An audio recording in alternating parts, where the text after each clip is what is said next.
नमस्ते friends, B and Amit classes में आपका बहुत बहुत स्वागत है। फ्रेंड्स, लूसेंट ऑब्जेक्टिव बुक का हम लोग भारतीय अर्थव्यवस्था से रिलेटेड जितने भी महत्वपूर्ण क्वेश्चन है, उन सभी क्वेश्चनों को हम लोग कवर करेंगे जो विभिन्न प्रकार के कॉम्पिटिटिव एग्जाम में पूछे जाते हैं। तो शुरू करते हैं। भारतीय अर्थव्यवस्था कैसी होती है? तो भारतीय अर्थव्यवस्था एक मिश्रित अर्थव्यवस्था होती है।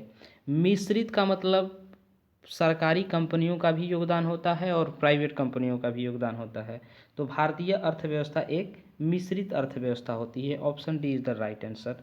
मिश्रित अर्थव्यवस्था का क्या अभिप्राय है? तो जैसा कि मैंने आपको बताया फ्रेंड्स कि सरकारी एवं निजी क्षेत्रों का सहअस्तित्व होता है, यानी सरकारी कंपनियां और निजी कंपनियों का इकोनॉमी में भागीदारी होता है, तो उसको हम मिश्रित अर्थव्यवस्था ही बोलते हैं। तो गवर्नमेंट का भी हिस्सेदारी होता है और प्राइवेट का भी हिस्सेदारी होता है।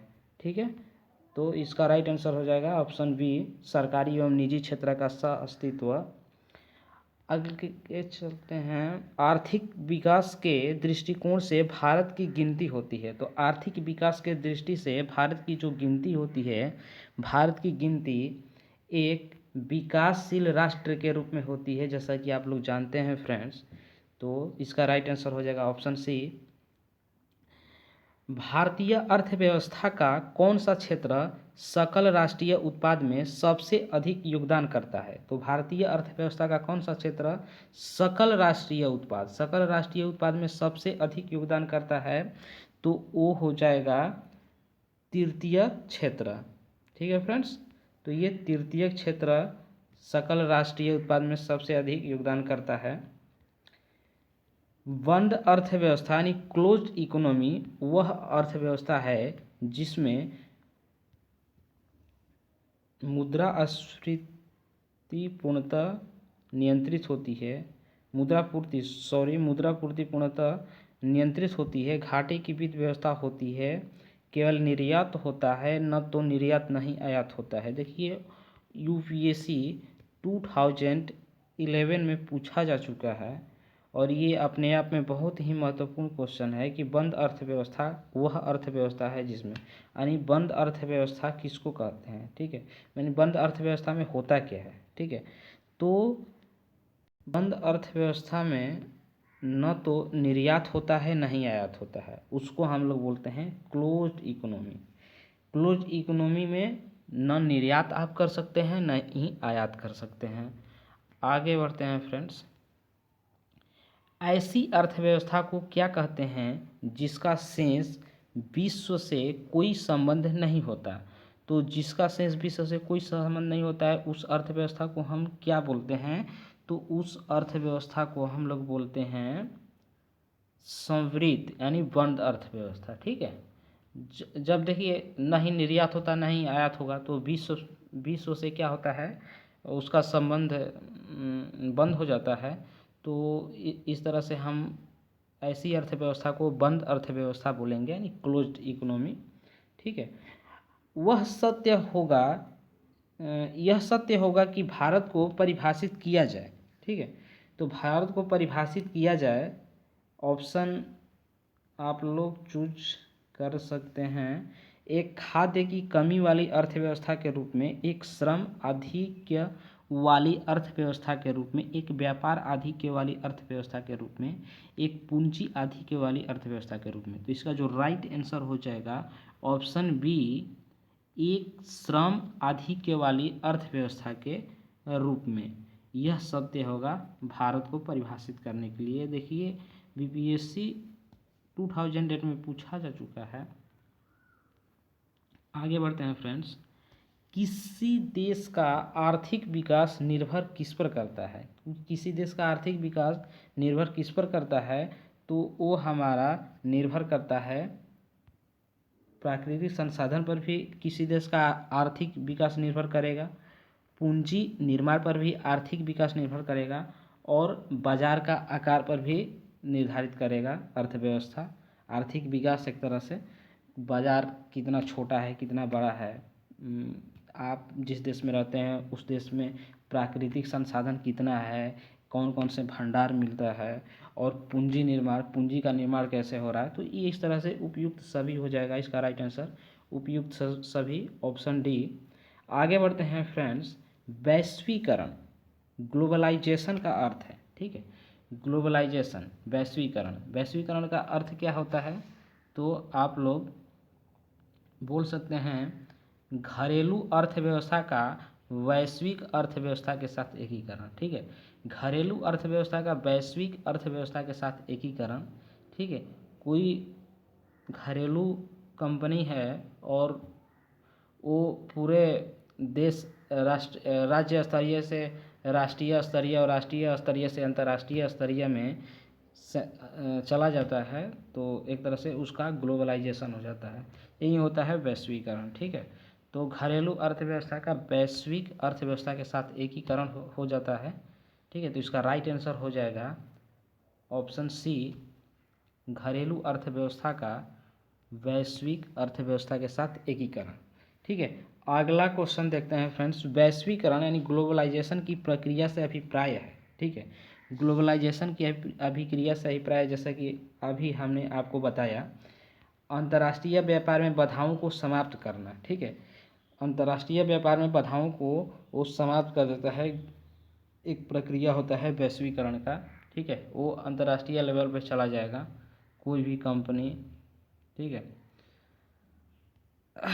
आगे बढ़ते हैं फ्रेंड्स, भारतीय अर्थव्यवस्था के वैश्वीकरण यानी ग्लोबलाइजेशन का अर्थ है, ठीक है। भारतीय अर्थव्यवस्था के वैश्वीकरण यानी ग्लोबलाइजेशन का अर्थ क्या होता है। क्वेश्चन को बार बार घुमाया गया है, तो आप लोगों को ध्यान से बढ़िया से क्वेश्चन का कूट देखना है और बढ़िया से उसका आंसर देना है, ठीक है। तो 11वां क्वेश्चन देखिए, भारतीय अर्थव्यवस्था के वैश्वीकरण का अर्थ जो है दूसरे देशों के साथ आर्थिक संबंधों पर लगे प्रतिबंधों को यथासंभव कम करना, कम से कम करना, ठीक है। तो इसका राइट आंसर हो जाएगा ऑप्शन सी। और भारत की कुल श्रम शक्ति का लगभग कितना भाग कृषि में लगा हुआ है, तो भारत की कुल श्रम शक्ति का लगभग कितना भाग कृषि में लगा हुआ है, तो कुल श्रम शक्ति का ये कृषि में लगा हुआ है लगभग 54% लगा हुआ है, ठीक है। तो इसका राइट आंसर हो जाएगा ऑप्शन सी, 54%, ठीक है। आगे बढ़ते हैं फ्रेंड्स, भारत में अधिकतर बेरोजगारी है, देखिए भारत में अधिकतर बेरोजगारी तकनीकी है, चक्रीय है, घर्षणात्मक है या संरचनात्मक है, ये संरचनात्मक है, ठीक है। तो आखिर इसका राइट आंसर क्या हो जाएगा, तो राइट आंसर हो जाएगा संरचनात्मक, ठीक है। भारत में अधिकतर बेरोजगारी है संरचनात्मक रूप से है, ठीक है। भारत में बेरोजगारी के आंकड़े एकत्रित एवं प्रकाशित करता है, तो भारत में बेरोजगारी के आंकड़े एकत्रित एवं प्रकाशित कौन सा निम्नलिखित में से कौन सा संस्था करता है, ठीक है। तो आप लोग देखिए इसका राइट आंसर हो जाएगा NSSO, ठीक है। NSSO जो संस्था है ये भारत में बेरोजगारी के आंकड़े एकत्रित एवं प्रकाशित करता है। अगला क्वेश्चन देखिए, भारत में बेरोजगारी की किस्म पाई जाती है, भारत में बेरोजगारी की जो किस्म पाई जाती है वो कौन सी किस्म पाई जाती है, ग्रामीण अल्प रोजगार या चक्रीय बेरोजगारी या संरचनात्मक बेरोजगारी या इनमें से सभी। तो भारत में जो पाई जाती है ग्रामीण अल्प बेरोजगार भी लोग हैं, चक्रीय बेरोजगारी भी है, संरचनात्मक बेरोजगारी भी है, तो इनमें से राइट आंसर हो जाएगा ऑप्शन डी, इनमें से सभी, ठीक है। तो अगला क्वेश्चन देखते हैं, कृषि में मूलतः किस प्रकार की बेरोजगारी की प्रधानता देखने को मिलती है, ठीक है। ये महत्वपूर्ण क्वेश्चन है अपने आप में, कृषि में मूलतः किस प्रकार की बेरोजगारी की प्रधानता देखने को मिलती है। तो आपको बताते चलूँ फ्रेंड्स कि ये जो है अदृश्य बेरोजगारी, क्योंकि कृषि में एक तरह से अदृश्य बेरोजगारी है, वो दिखाई नहीं देता, कृषि में जो बेरोजगारी है दिखाई नहीं देता। किसान जो उत्पादन करते हैं कोई भी चीज़ का, उसको अच्छा मूल्य तो इस समय मिल नहीं पाता भारत में, और उसमें जो लोग काम करते हैं तो वो आंकड़ा सरकार के पास नहीं रहता है और किसी संस्था के पास नहीं रहता है, तो एक तरह से हम बोल सकते हैं कि वो अदृश्य बेरोजगारी है। ठीक है, कृषि में बेरोजगारी का स्वरूप देखने को मिलता है। ठीक है, कृषि में बेरोजगारी का स्वरूप देखने को मिलता है। कैसा स्वरूप देखने को मिलता है?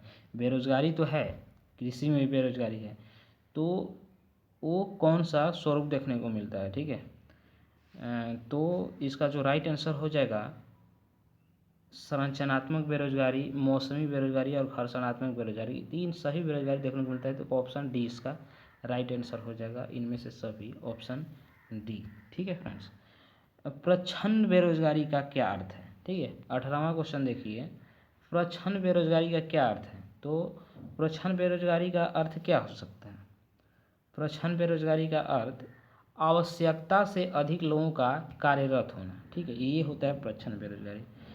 मान के चलिए कि किसी कंपनी में 100 आदमी की ज़रूरत है और वहाँ 150 आदमी काम करने लगे, 200 आदमी करने, तो ये होता है प्रच्छन्न बेरोजगारी। तो आवश्यकता से अधिक लोगों का कार्यरत होना। ठीक है, उसमें क्या होगा कि सैलरी भी, या तो सैलरी कम हो, उतने सारे बंदे काम करने लगेंगे किसी कंपनी में, तो सैलरी जाहिर सी है सैलरी कम हो जाएगी, या तो काम अच्छे से नहीं मिलेगा, या तो रेस्ट कर कर कर मिलेगा। तो ये होता है प्रच्छन्न बेरोजगारी। ठीक है, आवश्यकता से अधिक लोगों का कार्यरत होना, तो ये भी, इस पर भी ध्यान देना होगा। भारत में ग्रामीण क्षेत्रों में कौन सी बेरोजगारी सर्वाधिक पाई जाती है? भारत में ग्रामीण क्षेत्रों में कौन सी बेरोजगारी सर्वाधिक पाई जाती है? तो ग्रामीण क्षेत्रों में सर्वाधिक जो बेरोजगारी पाई जाती है, मौसमी बेरोजगारी और अदृश्य बेरोजगारी। ठीक है, ग्रामीण क्षेत्रों में अधिकतर कृषि होता है, कृषि क्षेत्र है, तो कृषि क्षेत्र में आपको पता है अदृश्य बेरोजगारी है। वहाँ लोग बेरोजगार रहेंगे तो किसी को दिखाई देने वाला है नहीं। और मौसमी बेरोजगारी, एक तरह के मौसम की भी मार पड़ती है, उससे भी आदमियों की जो रोज़गार है वो उस रोज़गार पर असर पड़ता है, तो वो मौसमी बेरोजगारी हो जाएगा। तो ये दोनों बेरोजगारी होती है ग्रामीण क्षेत्रों में, तो इसका राइट आंसर हो जाएगा ऑप्शन सी, उपयुक्त दोनों, यानी मौसमी बेरोजगारी यानी अदृश्य बेरोजगारी। ऑप्शन में जो दिया है वही। ठीक है, वर्तमान समय में देश में किस प्रकार के बेरोजगारी की समस्या बहुत गंभीर समस्या बनी हुई है? तो वर्तमान समय में देश में अभी हाल ही में जो बनी हुई है समस्या, वो है शिक्षित बेरोजगारी। शिक्षित बेरोजगारों की संख्या बहुत ज़्यादा है, एक तरह से लाखों करोड़ों बोल सकते हैं। ठीक है, तो ये है, समझे, ये अपने आप में गवर्नमेंट को सोचना होगा और सुधारना होगा इस बात को कि अनपढ़ लोग कहीं ना कहीं सेटल हो रहे हैं और शिक्षित लोग अधिकतर से अधिकतर बेरोजगार हो रहे हैं। ग्रुपों की संख्या बढ़ रही है शिक्षित लोगों की, और कहीं ना कहीं इसमें भ्रष्टाचार भी बहुत योगदान है शिक्षित बेरोजगारी का, तो भ्रष्टाचार को भी ख़त्म करना होगा।